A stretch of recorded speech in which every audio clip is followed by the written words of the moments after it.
With breathtaking simplicity, its rhythms fuel the complexities of human passion.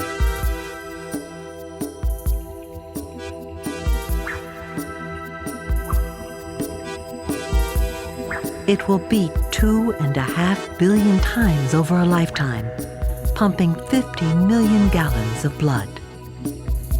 No other organ is so married to the human spirit, for its very existence is the pulse of life.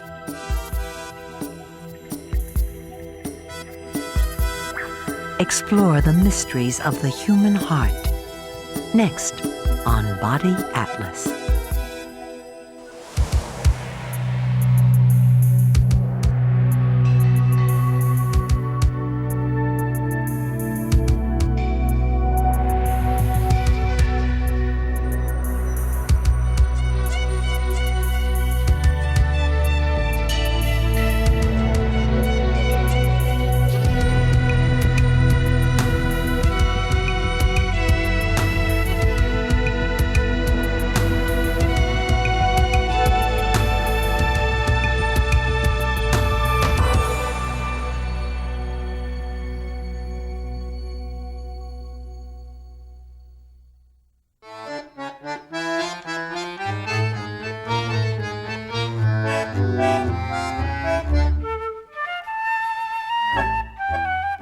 It takes two to tango.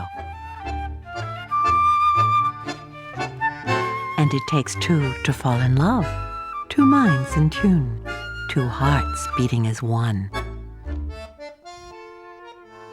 But the inside story of the heart belies its popular image. It harbors no emotions.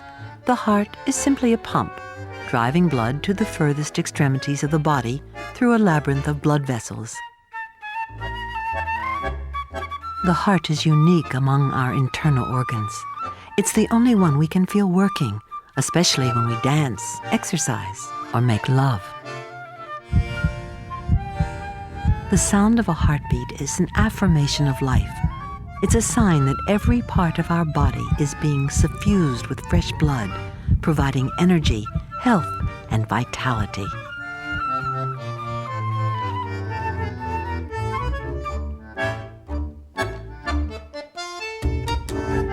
Blood is the river of life.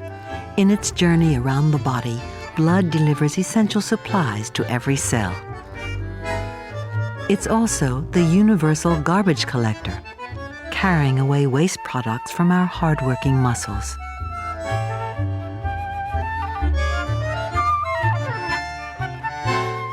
Blood loads and unloads its supplies in the smallest vessels, which weave their way between the body's cells. The deliveries include food, water, and other chemicals, but the most urgent cargo is oxygen. Every cell in the body must have a continuous supply of fresh oxygen. To keep on their feet, Miguel and Nubia need a ceaseless flow of blood in generous quantities. From top to toe, the human body contains 1.5 gallons of this life-giving fluid. Blood travels an intricate network of vessels through every muscle, tissue, and organ. Joined end to end, they would stretch 100,000 miles, long enough to circle the world 4 times. The heart provides the push that keeps the blood on the move. In large vessels, blood positively races along at 1 mile per hour. By the time it's reached the smallest capillaries, it has slowed down to 1,000th of this speed. This slow crawl gives blood plenty of time to exchange material with the body's 60 billion cells. The heart can rev up or slow down the entire circulation. A relaxed body doesn't demand a lot of oxygen. The heart beats slowly, and the blood takes a whole minute to go all the way around. But exercise or excitement makes cells hungry for food and oxygen. The heart pumps faster to keep them well supplied. Miguel's blood is now racing around his body in only 10 seconds. The blood flow to his hard-working muscles has gone up 20 times. His heart is pumping 30 pints of blood every minute.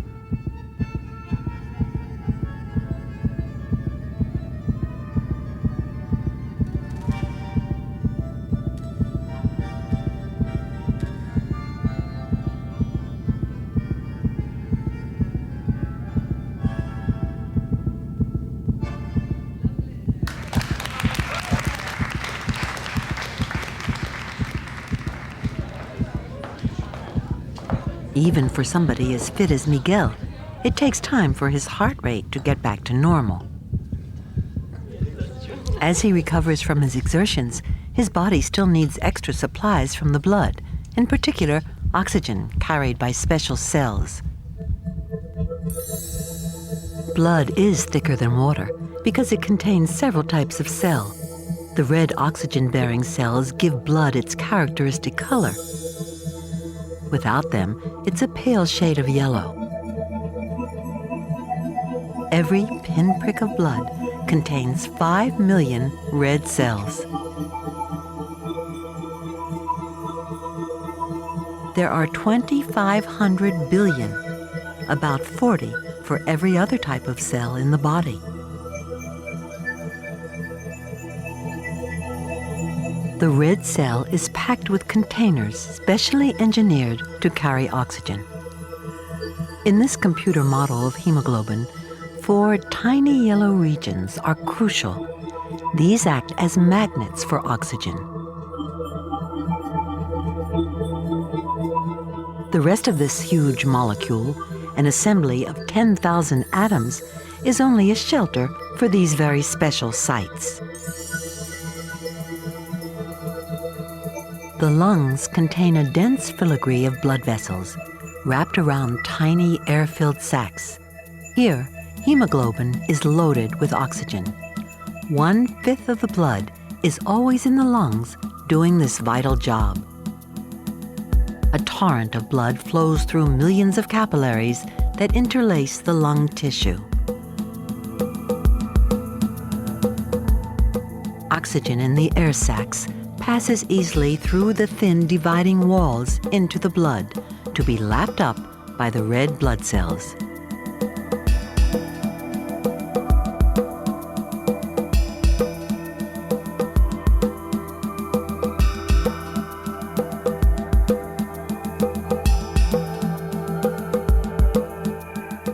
Blood has a blue tinge when its oxygen stores are low. As it takes this vital gas on board, it flushes a healthy red. The liquid supply of oxygen is now ready to travel to where it's needed. And that's the job of the heart. Nestled between the lungs at an odd angle, the heart is a little larger than a fist and weighs less than a pound. This scan shows a living heart in action, rhythmically pumping blood. Despite popular belief, the heart lies in the middle of the chest, but the strongest pulsations are in the lowest part. That's why we feel our heartbeat on the left side of the body. When resting, the heart beats 70 times a minute, 100,000 beats per day for a lifetime. Every beat pumps 1/15 of a pint of blood, the amount of wine left in this glass.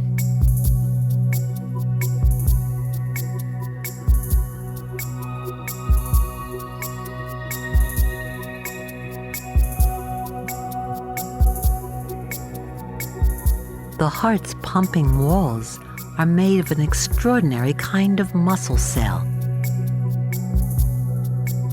Seen through the microscope, individual heart cells are always twitching, each to its own rhythm. But as soon as 2 heart cells touch, they start to beat as one, choreographed by minute electrical currents.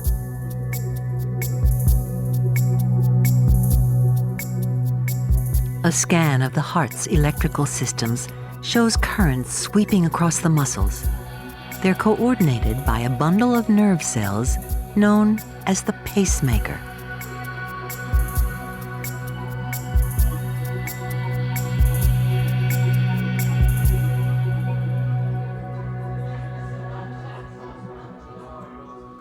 The pacemaker coordinates the heartbeat. It also listens for messages from other parts of the body, stepping up or slowing down the heart's blood output on request.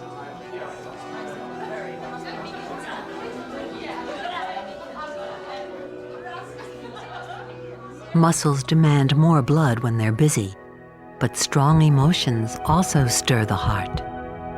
Love and fear can both get the heart pounding.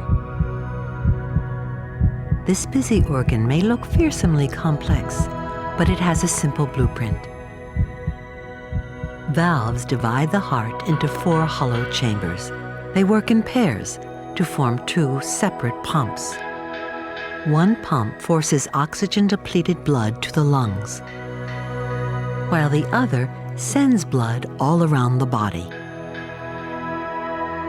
The walls of the hollow chambers are made of pure muscle, squeezing in a regular sequence.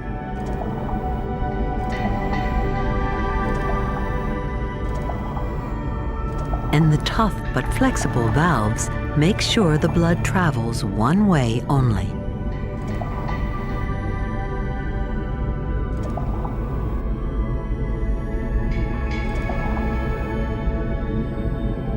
The heart's 4 valves all look different, but they do the same job. Each squeeze of the heart muscles pushes blood through one way. When the pressure's off, the valve snaps shut to prevent the blood backing up.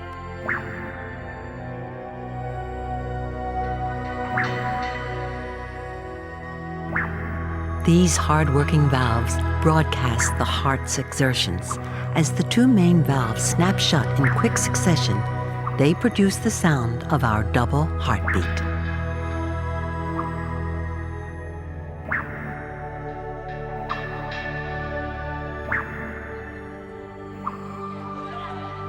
The stage is set for the 1-minute sprint of the blood around the body and back.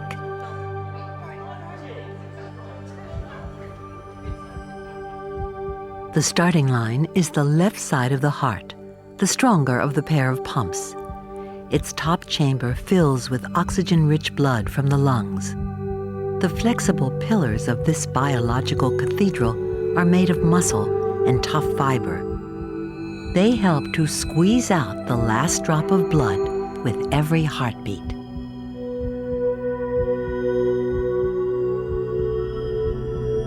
The pulsing walls push the blood out through the mitral valve. Its 2 flaps are supposed to resemble a bishop's hat, a mitre.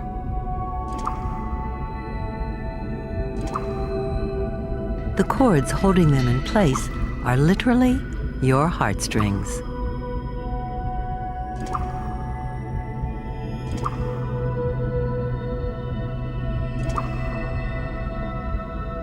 The blood enters the lower chamber, the left ventricle.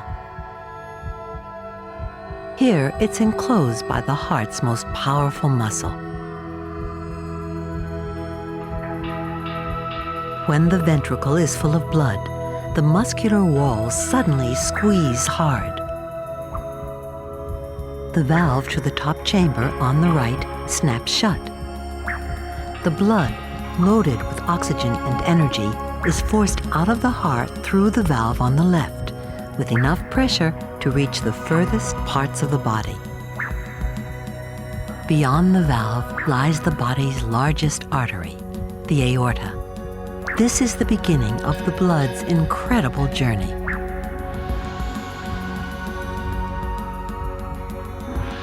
Ahead lie the first of many arteries branching off.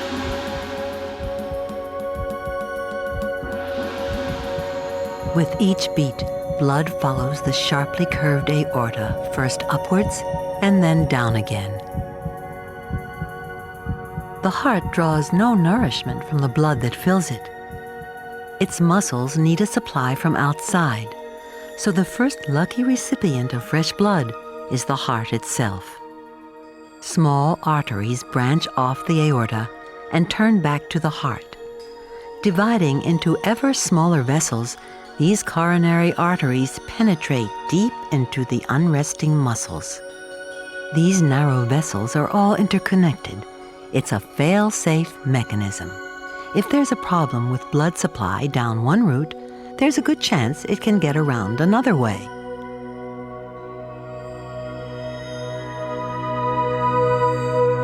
Waste products are swept into the system of blue coronary veins, which drain back into the right side of the heart.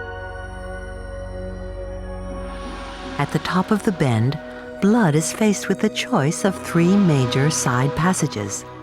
The openings to the right and left are the arteries to the arms.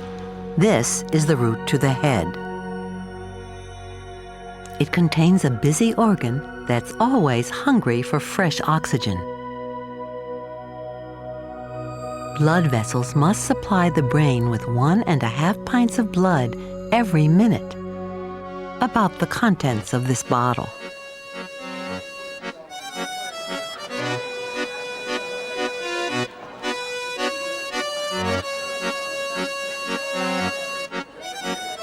To ensure that the brain can always keep the body running, it's the only organ to receive a constant supply of blood, even when we are relaxing on a night out.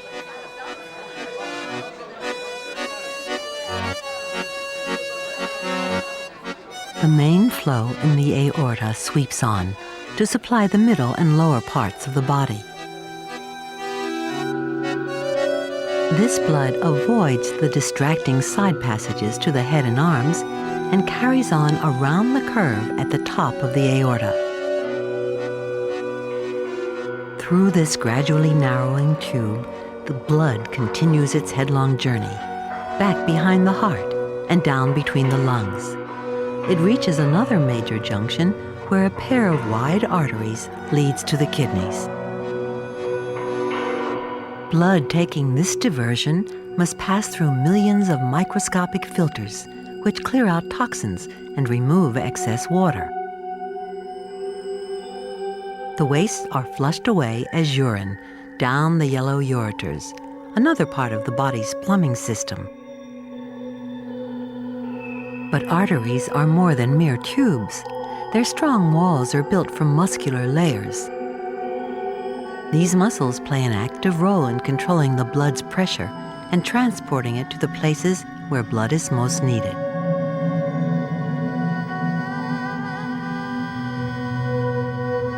Like a river running in reverse, large arteries branch into smaller and smaller tributaries.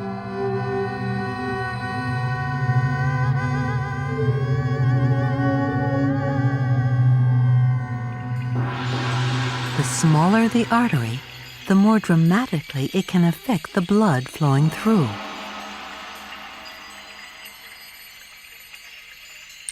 Specialized cells at junctions can direct the flow of blood. They change shape to open or close a connecting blood vessel.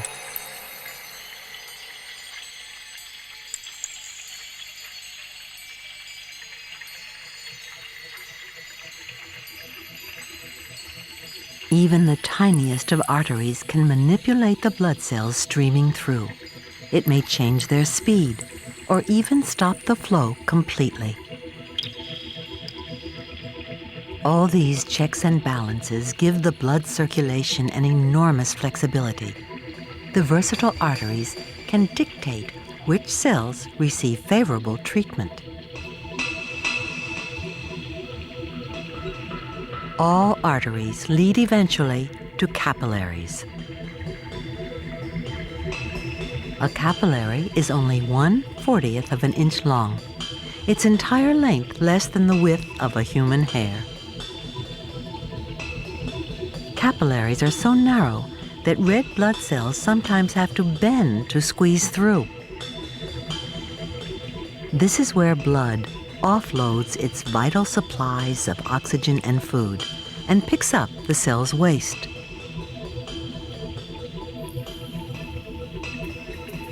Stripped of its oxygen and laden with carbon dioxide, the blood must now begin its long journey back to the heart and lungs. Capillaries drain into small veins, which join up to form larger vessels. A vein often lies next to a narrow artery running the other way. The two vessels carry the same amount of blood every second. But the dark vein must be wider. In the arteries, the blood travels fast, pushed along by the strong heartbeat. But it loses pressure in the narrow capillaries and moves more slowly in the veins. So, these vessels must be wider to keep up the same flow. The walls of the veins have no built-in muscles, but they can tap into the energy of their surroundings. Active leg muscles squeeze the blood along. Small valves in the veins prevent the blood from flowing back down again. These valves are more vital to humans than to most four-legged animals. When our ancestors took to standing up, the distance from foot to heart increased by 50%. The returning blood has to travel 4.5 feet against gravity. As the major veins reach the middle of the body, they're no longer surrounded by busy muscles. But help now comes from the muscles we use to breathe. Running up below the lungs, the body's main vein is squeezed every time we breathe in. The expanding chest also lowers the pressure around the top of this vein, sucking blood up towards the heart. At any moment, 60% of our blood is in our veins, slowly making its way back to the heart. That's 3 times the amount of outgoing blood in the heart, arteries, and capillaries. 40 seconds after leaving the heart, the blood is back. It's now the turn of the other pump. The top chamber collects bluish blood from the 2 great veins running in from the body and from the head, and blood from the heart's own network of small veins. In one beat, the blood rushes through a valve into the lower chamber. This valve has 3 flaps, but to prevent it from turning inside out, it too relies on the tug of the heartstrings.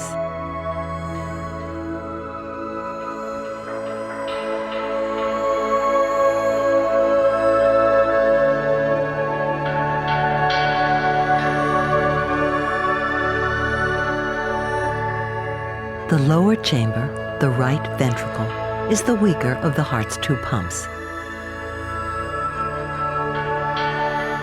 Its muscles need to propel blood on a far shorter and easier journey, only as far as the lungs.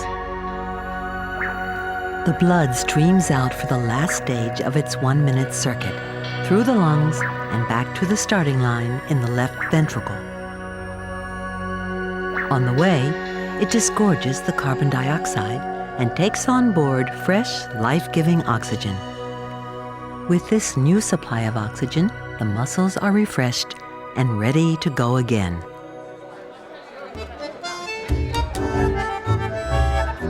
The heart far outperforms any pump that humans have designed. It's self-regulating, self-repairing, and self-powered. And it's equally powerful as a symbol. Throughout the ages, people have regarded the heart as the center of the human being. It's the universal emblem of courage, friendship, and love.